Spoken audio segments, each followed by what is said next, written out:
That's a little bit better. I'm just having a hard time with the glare and the lighting. So let us continue here on microorganisms. Attenuation in the tryptophan operin. The tryptophan operin contains structural genes for 5 proteins of the tryptophan biosynthetic pathway, plus the promoter and regulatory sequence at the beginning of the operin. Like many operins, the tryptophan operin has more than one type of regulation. The first enzyme in the pathway, anthranilate synthetase, a multi-subunit enzyme encoded by tryptophan D and tryptophan E, is subject to feedback inhibition by tryptophan. In addition, transcription of the operin is under control of the repressor, and one of the regulatory sequences is an operator to which the tryptophan repressor can bind.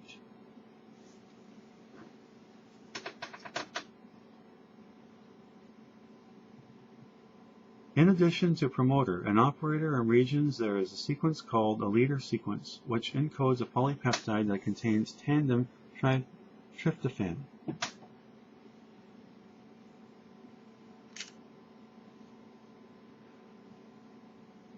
Tryptophan codon is near its terminus and functions as an attenuator.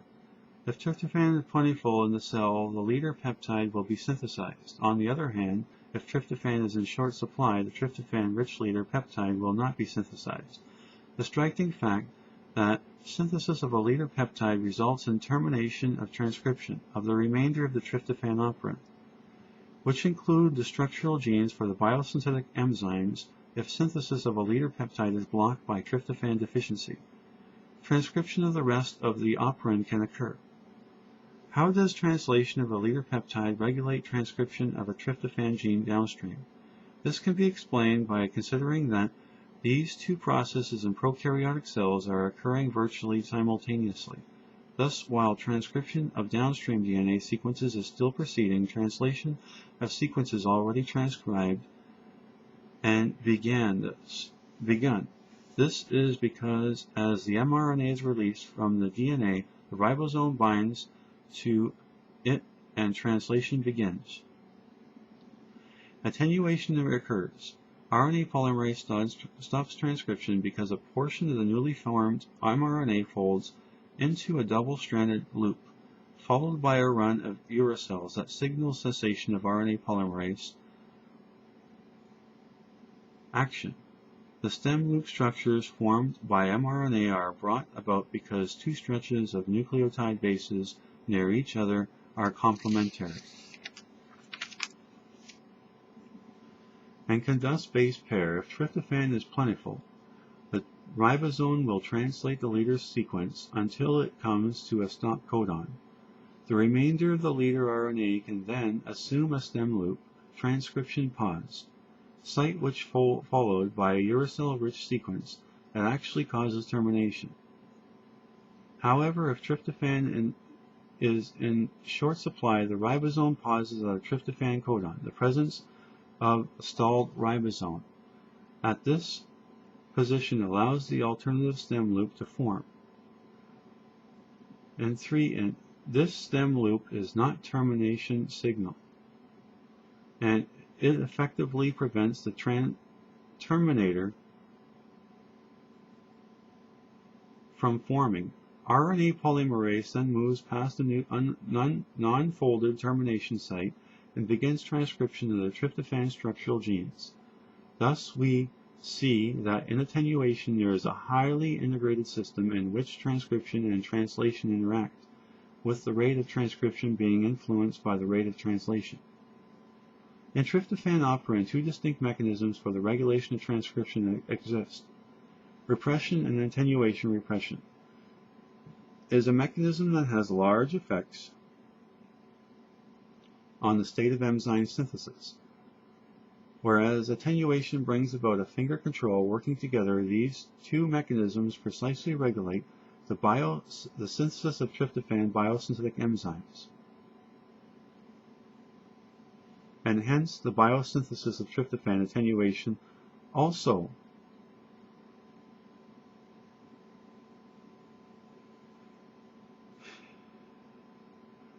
have been shown to occur in Escherichia coli in the biosynthetic pathways for histidine, threonine, isolene, and phenylalanine. phenylalanine,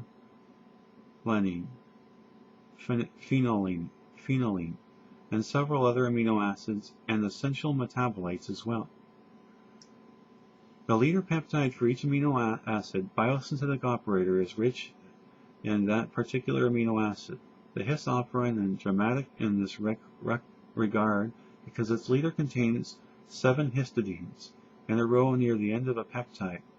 This longer stretch of regulatory codons gives attenuation a larger effect, which may compensate for the fact that the hist operand is not under the control of the repressor. Other attenuation mechanisms. Gram-positive bacteria such as Bacillus also attenuation to regulate certain amino acids biosynthetic operators. As in the gram-negative bacteria, and mechanisms also involve attenuation of transcription and alternative secondary structures, which in one configuration lead to termination. However, the mechanisms are translation independent, and rather than a translating ribosome, an RNA binding protein is involved. This protein binds as a result of interacting with an effector. In some cause tRNA, but in other cases the amino acid itself. In the Bacillus subtilis tryptophan operand, the protein is called the tryptophan attenuation protein. And in the presence of the amino acid, tryptophan binds to the leader and favors transcription termination. The tryptophan is limiting. The protein does not bind and transcription proceeds. Many cases are now known where attenuation involves gene unrelated to amino acid biosynthesis, and the mechanism obviously do not involve measuring the amount of amino acid. In Escherichia coli, some of the operands involved in pyrimidine biosynthesis are regulated by attenuation. And the same is true for the pyrimidine biosynthetic genes of Bacillus. The mechanisms are, however, quite different from each other, although each monitors the level of pyrimidine nucleotides in the cell. In E. coli, a translated mRNA leader is involved, but in Bacillus there is no coupling of transcription and translation. Instead, an RNA binding protein controls the attenuative structures of the mRNA. Finally, a type of regulation called translational attenuation is also known. In these cases, the translation of the leader peptide prevents the translation of the next gene on the polycistronic mRNA. The mechanism apparently involves accessibility of the Shine-Dargano sequence of the regulated gene. Translation attenuation is known to regulate the expression of several antibiotic resistance genes in gram-positive bacteria.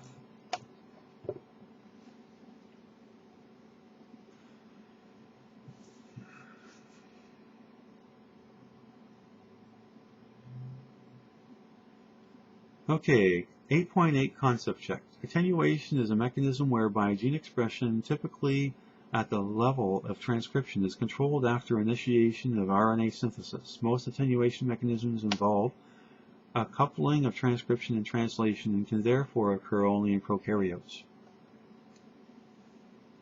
Why can control systems involve coupled transcription? Okay, other global control networks. In section 8.7, we discussed the fact that organisms have global control systems that regulate genes simultaneously in response to a specific environmental signal. In that section, we discussed catabolite repression in Escherichia coli. However, there are several different global control systems. A few of those E. coli are shown in table 8.1. Global control systems often include more than one regulon. Sometimes the term modulon is used to describe a group of genes that can respond to a common regulatory protein, even though they may also be members of different regulons and therefore have at least one other type of control. The term stimulon is sometimes used to describe a group of genes that all respond to the same environmental signal. Such a group of genes can be very large and the regulatory pathways can be very complex. Indeed, many genes belong to more than one global system. Alternative sigma factors. Genes belonging to global control systems do not all use a simple combination of repressors or activators to achieve regulation. Several involves alternative sigma factors, including some shown, and in these cases regulation is brought about by changing either the amount or the activity of these factors. Recall that sigma factor is the subunit of RNA polymerase responsible for promoter recognition. Most genes in Escherichia coli require the sigma factor referred to as Dalton 70. The subscript 70 indicates the size of the protein, 70 kilodaltons for transcription, and have promoters like those shown. The genes that are induced by an increase of temperature, heat shock, have promoters with a quite different sequence, and RNA polymerase requires a different sigma factor, Dalton to the power of 32, to recognize them. It is the amount of this alternative sigma factor in the cell that regulates the heat shock response, and the amount of Dalton subscript 32 itself is controlled not by transcription but the stability of the factor, its rate of translation, and its activity. In total there are 7 different sigma factors shown in E. coli. Of these have counterparts in the other bacteria such as Bacillus subtilis. However, B. subtilis also many alternative sigma factors specific for endospore formation. Heat shock response. Most proteins are very stable once made. They continue to perform their functions and are passed along a cell division. However, some proteins are unstable. They are recognized by enzymes in the cell called proteases and are rapidly degraded. In E. coli, Dalton subscript 32 is normally degraded within a minute or two after it's synthesized. However, when cells experience a heat shock, this degradation process is inhibited. This means there will be more Dalton 32, which can therefore direct more RNA polymerases to more heat shock promoters. There is also translation control of Dalton 32 involving sequences on its mRNA, but the mechanism is unclear. Global regulatory systems must have a common way to transmit a signal from an environment to the genes. We have seen how this is accomplished with catabolite repression, but in the case of heat shock response, how does a bacterium know what the temperature is? The mechanism seems to involve the heat shock proteins including a protein called DNAK. DNAK is essential for the normal growth of E. coli. At any temperature but the amount that is synthesized is increased by the heat shock. Recall that these genes, under the control of global control systems, are also usually regulated in other ways. The protein DNAK is a chaperone, one of the group of proteins called molecular chaperones. DNAK helps other proteins fold properly and is also involved in the degradation of Dalton to the power of 32, possibly when the temperature is increased. The activity of DNAK is directed more toward folding proteins and is less available for the pathway leading to degradation of Dalton to the power of 32. DNAK is also involved in inhibiting the activity of Dalton to the power of 32.